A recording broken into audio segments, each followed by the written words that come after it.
Alamin natin yung updated price, installment. Isa po ito sa pinakamabentang pang tricycle, pang habal-habal. 150cc, naka 4-stroke.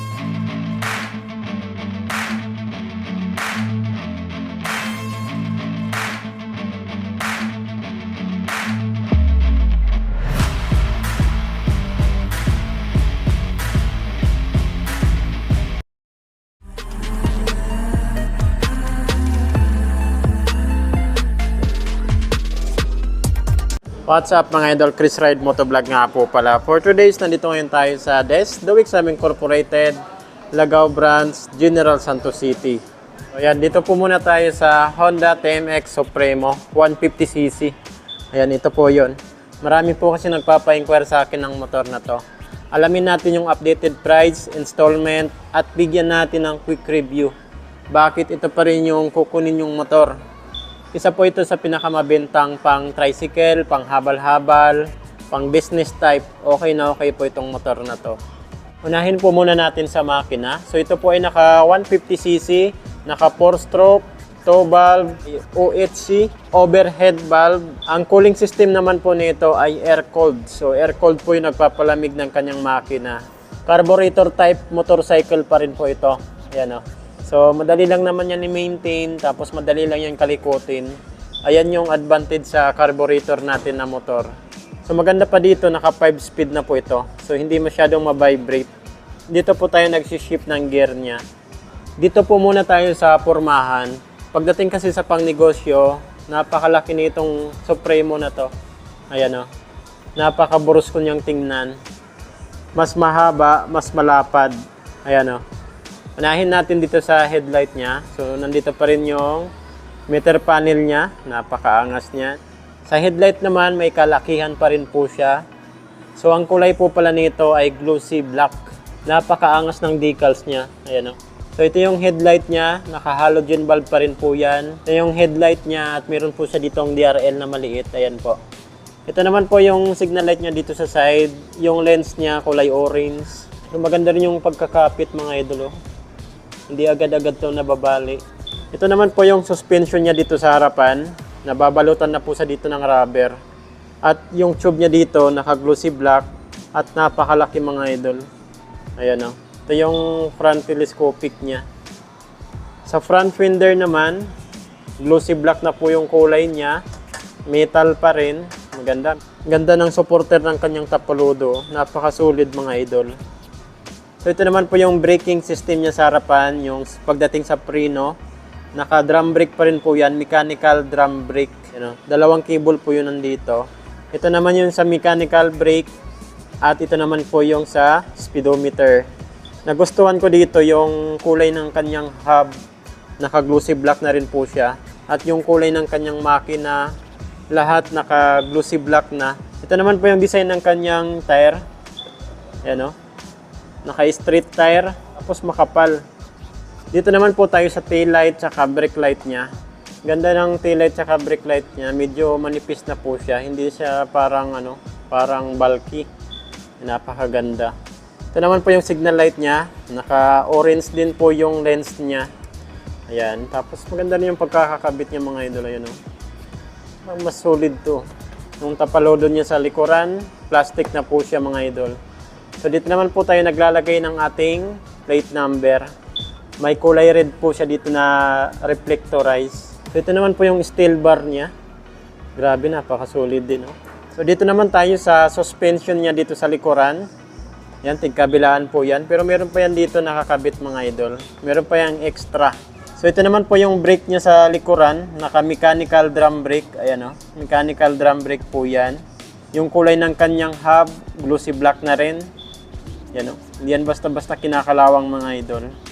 Ang size naman po ng gulong niya dito sa likuran ay 90 by 90. 18 inches pa rin po yung laki ng kanyang rim. Naka-street tire. Pero naka-tube type pa rin po ito. Hindi pa rin po ito tubeless. So dito naman natin nilalagay yung battery sa loob nito. Ito talaga yung gusto ko dito, yung makina niya. Naka-glossy black na siya mga idol. So hindi na siya dumihin. Tapos madali lang sa linisan kasi ayan o. Tintab masyado.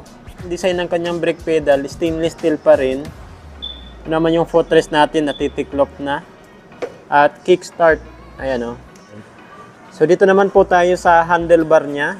Pagdating sa handlebar niya mga idol, medyo may kataasan, kaya nagbibigay ito ng comfortability.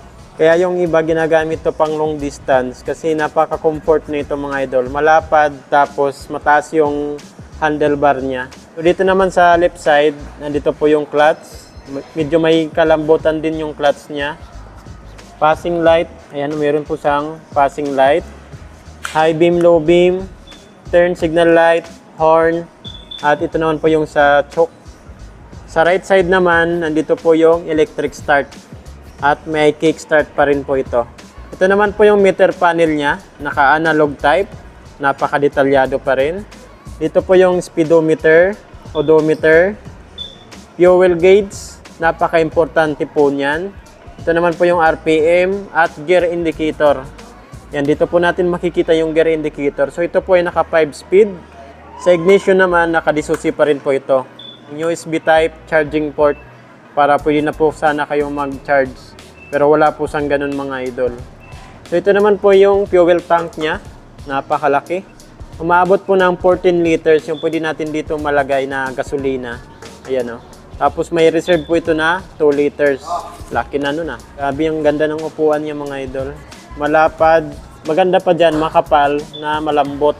Ayan o. Sabi naman natin yung updated price saka installment update nila dito. So nagpa-compute pala tayo ng mas malaki na down payment. From minimum down payment na 6,500 and 20,000 na down payment at 30,000 na down payment para kung sakaling mas malaki yung ida-down nyo, may idea na po kayo.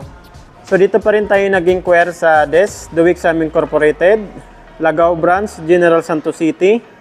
So ang cash price po nila dito ay 80,000. Ayan po mga idol, 80,000 po yung cash price nila dito ng Honda TMX Supremo 150cc. 80,000. 80,000 po yung cash price nila. So dumako naman po tayo sa installment. Unahin natin sa minimum down payment. Minimum down payment ay 6,500 pesos. So yan na po yung minimum down payment niya. Sa 3 months, 25,365. Sa 6 months, 14,105. Sa 1 year, 12 months ay 7,813. Sa 18 months, 5,716.